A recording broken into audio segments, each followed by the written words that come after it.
Hello, ladies and gentlemen. Welcome back to another episode here on European Confessions. The following story that you're going to be listening to, it was sent to me by one of our dear sister. Strange things indeed, they do happen in this world. The message that I have for you, it reads like this. Hello, Brother Nanshi, how are you? Can you please post my own story as hidden identity? Me and my husband, we are staying here in Avondale in Harare. We really have a very dark secret. Me and my husband, we have this other topology of ours that we have been staying with since 2012. So my husband had gone to Nigeria where he met some occultic men there. So my husband's sister, she was a doctor. She was working for this other organization that is called Doctors Without Borders. When she went there, that was when she met a fiance, and then they got married. When my husband went to Nigeria, he did not go there specifically to meet this occultic man, but through her sister. That was when she was taken to a voodoo priestess. He had gone there for a business trip with one of his business partner. Whilst they were there, that was when they thought that it was far much better that they find something to give them some money, proper money. So he used his sister's connections, who was already there in Nigeria, and then they went and they visited this other voodoo priestess. So my husband and his friend, when they went there, it happened in 2012. Then from that time until now, we had been using those charms. My husband, he returned back from Nigeria. He had a lot of items that he said we were supposed to use those items to create an altar of charms in our bedroom, and I agreed at that time. But little did I know that my husband, when he was there, the way that he had created this altar, it was using my womb. He had sold my womb when he was in Nigeria. When he came back, he told me that after each and every 5 years, we had to go back to Nigeria to renew the covenant. But you know that in life, there's a lot of things that happened. So when we were supposed to go and renew the covenant, that was when I found out that I have been struggling to fall pregnant, and he then came clean with me, and he told me that the reason as to why I was unable to give him a child, it was because he had sold my womb in Nigeria. And I was like, no, I can't even accept that. That was when we were on separation and I started staying at my parents' house. I refused to go with him. We kept on fighting, and people did not even understand the reason as to why we were fighting. So since me and him, we were already involved in all of these rituals, my husband begged me and he said, my wife, please return back to me. I have told you everything about me. Please return back home. So I agreed, and we then started staying together again. And when we sorted ourselves out, I just was not happy with what he had done to me. Then my husband told me that it was far much better that we try to find a very powerful traditional healer here in Zim who could try to help us, because we had already messed up the covenant. Because what was happening at that time, when we started going around trying to find a traditional healer who could assist us, instead of this other fire that kept on burning in our bedroom on top of that altar, now there was only smoke that was on top of that altar. So we knew definitely that there was something that was wrong. In this altar, it had given us a lot of money. So we started going to different traditional healers, but none of them could assist us, because they said that those charms from Nigeria, they were too powerful for their shrines, until we went to Chipinge. When we went to Chipinge, that was when one healer told us that he wanted to assist us. That healer then said that he was going to try to renegotiate with the gods from Nigeria, so that our altar, at least we can have a new covenant with our altar, so that our altar can start to accept new sacrifices, because I was the one who was the sacrifice. My womb had been the sacrifice. So after that, we then started sacrificing small animals, because this healer from Chipinge told us that at this altar there were two gods that were operating. So we needed to negotiate with them. The first animal that we sacrificed, and then the second was a chicken. As time went on, the demands kept on growing. That was when I fell really sick. Then we went to the hospital. I was then told that my womb had to be removed, because there was an infection that was happening in my womb. That is how I lost my womb. We then returned back to that traditional healer who told us that the gods of the altar, we had made them to become very angry because they wanted my blood.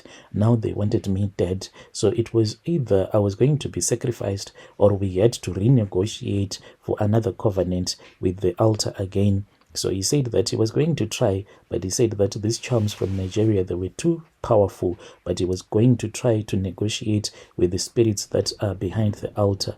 We had to carry all the items from Harare, and we went with them to Chipinge, those items that we used to build our altar. And after we had went with those items to Chipinge, then the traditional healer, he then started communicating with the gods.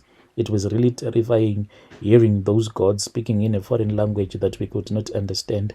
But finally, after they had fought, the witch doctor managed to overpower one of the gods, and he brought that god on his side. That is how he defeated that other one, the one who controls the altar.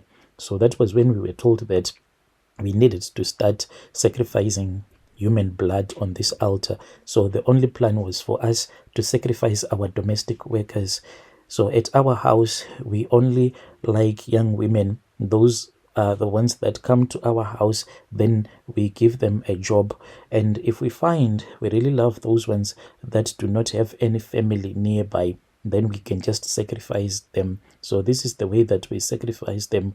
When someone starts working for us, we then give them some charms that we were given in Chipinge. So I take the charms, then on the first night when the person will start to work for us, then I cook some food for the person that they can eat before they can go to bed. Then after the maid would have eaten the charms, it will make them to be so sick for their ancestors to fall fast asleep. It's like slow poison. When we see that this person is really sick, we then dismiss that person so that they can go back to their people and die. So we have been doing this, I can say, from 2013 until March this year. We had sacrificed our maid in the beginning of this year. So we stayed like that until March. That was when we hired a new maid. So this girl, when we saw her in the streets, we picked her up because in the place where she was hanging around, we thought that maybe she was just a prostitute. We hired this maid. We did not even know that she was dangerous. When she came, I cooked the food for her. It was only in the next morning that I found out that she did not eat the food. For the first time in our lives, this girl, she had messed up everything. Little did we know that this girl, she was a daughter of a very prayerful woman. A woman, when she was praying, was destroying our altar slowly but surely. So because of the place where we had picked her up, we never expected that she could bring so much trouble into our home. Anyway, after that night, when we were supposed to sacrifice her, like always, we called her spirit, because we always call the spirit of the maid that we would want to sacrifice, and then the spirit will come and it will walk into our bedroom. We will tie the spirit and make it to lie on top of our altar. Then my husband will take a knife, and then I will also place my hand on top of the knife. Then both of us at the same time, we will stab the spirit of that person that we will be sacrificing. But on that night, something really went wrong. We tried and we tried. We tried to stab the spirit of that young girl, but we could not push the knife down. It seemed as if there was someone who was holding us, who did not want us to stab this spirit. That was when we saw that in our bedroom there was an angel that entered into our bedroom, a very bright angel. That was the first time in my life to see an angel. This angel was not like those ones that we see in the movies or in the pictures. The angel was as dark as me and my husband, and it was very bright, like really brighter than the sun. Then there was a strong wind that was following this angel. The whole house started to shake as if there was an earthquake that was bound to happen. And the candles, because we have to light some candles around the altar when we are doing these rituals. So so because of the wind that was blowing, all the angels, they just died down. Then one of our Togoloshi, like the one that is always with us no matter what, for the first time in my life, I saw that this Togoloshi was really scared. It was as if the spirit of this girl's mother had intervened, and the mother, as she was praying, now everything was turning against us. The Togoloshi ran away, and we did not see this Togoloshi from March, April, And in May, me and my husband, we had gone on this other trip. When we returned back, that was when we saw our Tokoloshi. He is just a short old man. He was sitting by our gate waiting for us. So we drove in and we expected the Tokoloshi to follow us, but it did not follow us. This demonic spirit was not even happy. It did not show us any emotions. We then went straight to our bedroom and we waited for it. We summoned it, but it did not come. Later on in the evening, I woke up because my husband was screaming. I said, "What is wrong? What is wrong?" Then I could not see anything because it was in total darkness when it was happening.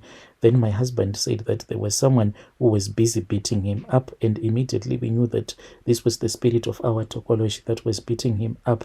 When the morning came, when I looked at my husband, he was bruised all over his body. There was blood that was everywhere. So from May, June, the first time that I was beaten up, it was in July. I was home alone. And I felt as if I was now trapped inside a prison, as if there was someone that was with me. So I got so scared. When I wanted to go out, that was when someone came and slapped me, and I started to scream, and I knew that it was that Tokoloshi. My husband came back and he saw that this Tokoloshi had beaten me up really bad. As for now, we are planning to go to Chipinge again, but the problem is that this traditional healer, when he was assisting us, when he negotiated for us with our altar, with these Nigerian gods, he then said that we are not allowed to come back to his shrine before he would have picked our calls. So we have been trying to call him. He does not pick up our calls, and we cannot go there because he said that if you come to my shrine without me calling you first, then you are going to have an accident, you are going to die. So we are really scared. We are just looking for someone who is as powerful as that traditional healer from Chipinge who can assist us. If there is anyone who is like that, please, they can tell us in the comment section on how we can get in touch with them. Dear listeners, right there was a message that was sent to me by one of our dear sister. Strange things indeed they do happen in this world. Yo.